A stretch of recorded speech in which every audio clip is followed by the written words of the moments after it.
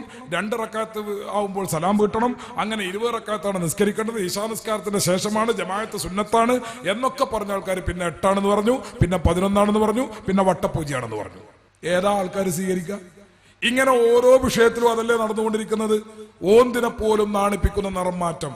അതുകൊണ്ടാണ് ഞാൻ പറഞ്ഞത്, നിങ്ങൾ നവോത്ഥാനത്തിന്റെ ഒരു നൂറ്റാണ്ടല്ല, പതനത്തിന്റെയും തകർച്ചയുടെയും നാണക്കേടിന്റെയും വഷളത്തരത്തിന്റെയും നൂറ്റാണ്ടാണ് നിങ്ങൾ ആഘോഷിക്കേണ്ടത്. അതാണ് ഇപ്പൊ നിങ്ങൾ ആഘോഷിച്ചു കൊണ്ടിരിക്കുന്നതും. തിരുവനന്തപുരത്ത് അതാണ് കണ്ടത്. ഇപ്പൊ കണ്ട പ്രസംഗങ്ങളിലൊക്കെയും നമ്മൾ കേട്ടത് അതാണ്. മുസ്ലിം സഹോദരങ്ങളോട്, എന്റെ ശബ്ദം കേൾക്കുന്ന മുജാഹിദ് പ്രവർത്തകരോ മുജാഹിദ് ആദർശത്തിൽ വിശ്വസിക്കുന്ന ഏതെങ്കിലും സുഹൃത്തുക്കളോ ഉണ്ടെങ്കിൽ ഞാൻ അവരോട് വളരെ വിനയത്തോടെ ഞാൻ ആവശ്യപ്പെടുന്നു, സഹോദരങ്ങളെ, നമുക്ക് മരിച്ചു പോകണം. ഇത് അള്ളാന്റെ ദീനാണ്. ആ ദീന് കൊണ്ട് നമ്മൾ കളിച്ചാൽ നാളെ ആഖിറത്തിൽ റബ്ബിനോട് നമ്മൾ ഉത്തരം പറയേണ്ടി വരും. അതുകൊണ്ട് മുജാഹിദ് കൂടാരവും ജമാഅത്ത് കൂടാരവും വിട്ട് നമ്മുടെ തറവാട് അത് സുന്നത്ത് ജമാഅത്താണ്. അതാണ് ഇസ്ലാമിന്റെ യഥാർത്ഥ രൂപം.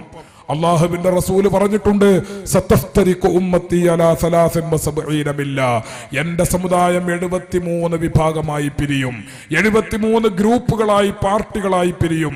കുല്ലുഹും ഫിന്നാർ, എല്ലാ വിഭാഗങ്ങളും നരകത്തിലാണ്. ഇല്ലാ മില്ലത്തൻ വാഹിദ, ഒരൊറ്റ വിഭാഗം ഒഴിച്ച് ബാക്കിയൊക്കെ നരകത്തിലാണ്.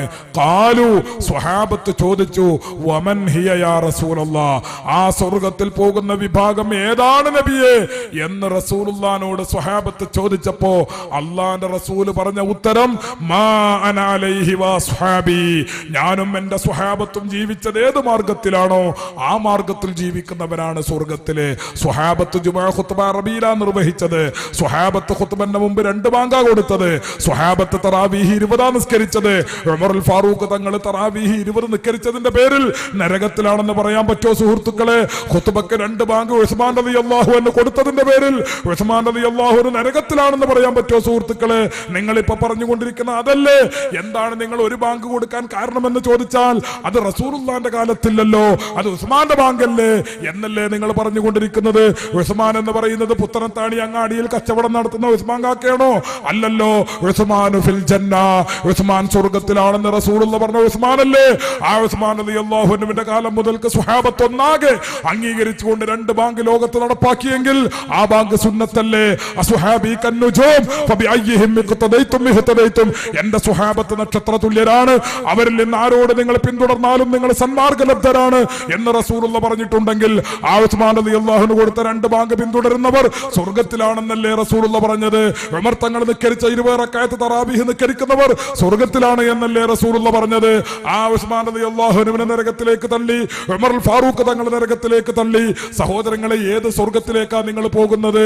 അങ്ങനെ ലോകത്ത് സലഫു സ്വാലിഹീങ്ങൾ നടപ്പാക്കിയ മുഴുവൻ കാര്യങ്ങളും അതെല്ലാം അട്ടിമറിച്ചുകൊണ്ട് തോന്നിവാസം പറഞ്ഞ മൗലവിമാരെ പിന്തുടർന്ന് നിങ്ങൾ നാളെ മരിച്ചുപോയാൽ അള്ളാഹുവിനോട് നിങ്ങൾ സമാധാനം പറയേണ്ടി വരും. നിങ്ങൾക്ക് അള്ളാന്റെ റസൂലിന്റെ മുഖത്തേക്ക് നിങ്ങൾക്ക് നോക്കാൻ കഴിയില്ല.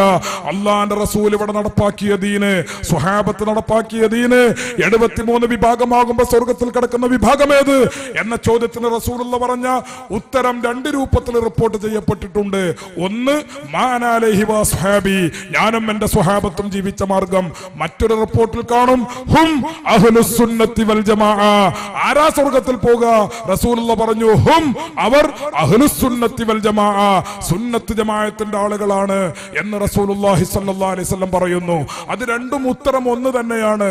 പദത്തിൽ മാത്രമേ മാറ്റമുള്ളൂ, അർത്ഥത്തിൽ മാറ്റമില്ല. അപ്പൊ സ്വഹാബത്ത് എന്ത് ചെയ്തോ അത് ചെയ്യൂ. ചെയ്യുക. സലഫു സ്വാലിഹീങ്ങൾ എന്ത് ചെയ്തോ അത് ചെയ്യുക. അതാണ് ദീന്. കേരളത്തിലെ മുജാഹിദുകൾ ചെയ്യുന്നത് അതിനെതിരിലാണ്. സ്വഹാബത്ത് അറബിയിൽ ഖുത്ബ നിർവഹിച്ചപ്പോ നിങ്ങൾ മലയാളത്തിലാണ്. സ്വഹാബത്ത് 2 ബാങ്ക് കൊടുത്തപ്പോ നിങ്ങൾ 1 സ്വഹാബത്ത് 20 റക്അത്ത് തറാവീഹ് നിസ്കരിച്ചപ്പോ നിങ്ങൾ 8 ഇങ്ങനെ സ്വഹാബത്ത് ചെയ്തതിനൊക്കെ എതിരാണ് നിങ്ങൾ ചെയ്യുന്നത്. അങ്ങനെ ചെയ്യുന്നവർ നരകത്തിലായിരിക്കുമെന്ന് മുഹമ്മദുർ റസൂലുള്ളാഹി സ്വല്ലല്ലാഹു അലൈഹി വസല്ലം പഠിപ്പിച്ചിട്ടുള്ളതാണ്. ഈ കാര്യങ്ങൾ ഇപ്പോഴെങ്കിലും തിരിച്ചറിഞ്ഞുകൊണ്ട് അഹ്ലുസുന്നത്തിന്റെ വഴിയിലേക്ക് നിങ്ങൾ വരണമെന്ന് അവസാനമായി എന്റെ സഹോദരങ്ങളോട് ഞാൻ ഓർമ്മപ്പെടുത്തുകയാണ്. അല്ലാഹു തആല നമ്മുടെ സദസ്സ് കബൂൽ ചെയ്യുമാറാകട്ടെ.